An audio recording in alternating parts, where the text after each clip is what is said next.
Hi, everybody. My name is Aline Tertalia, and I'll be your host for this short video on Zoom basics and etiquette for CFA's virtual annual. During the annual meeting, you'll need to know how to raise and lower your hand, mute and unmute your device, change your name, and turn your video on and off. It's particularly important to know how to raise your hand, since you'll need to raise your hand to be recognized by the chair, President Darrell Newkirk. Once recognized by the chair, please state your name and the club you're representing before speaking to an issue, just like an in-person annual meeting. When finished speaking, please remember to lower your hand. If you don't, we'll do it for you. So now to those details. Once you're in a Zoom meeting, you'll need to locate the Zoom toolbar. It could be located at the bottom of your Zoom screen, but it could be hidden if the Zoom screen fills your device's screen. Try moving your mouse to the bottom of the screen to see if the toolbar pops up. If your full screen is being taken up by the Zoom meeting, which it likely will during the annual meeting, remember that all of your other windows are still there and open. They're just behind that screen. Use the escape button to exit full screen mode. This will make it easier to find things. You can also try double clicking on the Zoom screen itself to exit full screen mode, and you can see the rest of your desktop. If you're using an iPad, look for the more ... icon, click there, and a drop-down menu with the raise hand and other icons will appear. This is the really tricky part, finding where your controls are. Locate the reactions icon or the more ... or the participant area, whatever device you're on. And then you'll see where everything is, or raising, lowering your handing and all that. But you may have something called a reactions icon. It's a little circle with a smiley face and a plus sign.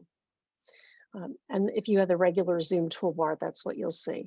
Go ahead and click on that and you'll see additional icons, including raise hand. Click on the raise hand, your hand's raised. Click on lower hand and your hand goes down. So mute and unmute.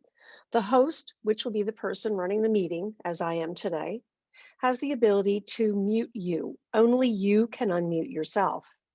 If there are two participants in the same room with separate devices and you're both on the Zoom meeting, one of you will need to be muted in Zoom with the speakers on that same device muted too. Otherwise, there's terrible feedback.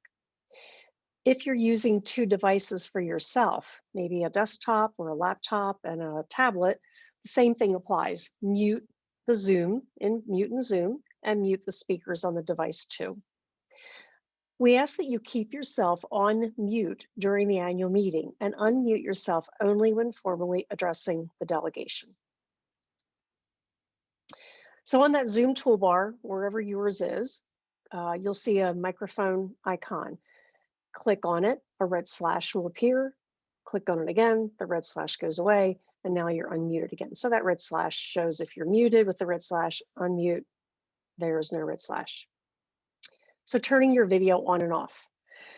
Please keep in mind that the video you see of yourself on your screen is what we see too. We want to see your face, not just your thumb, your knee, your toes.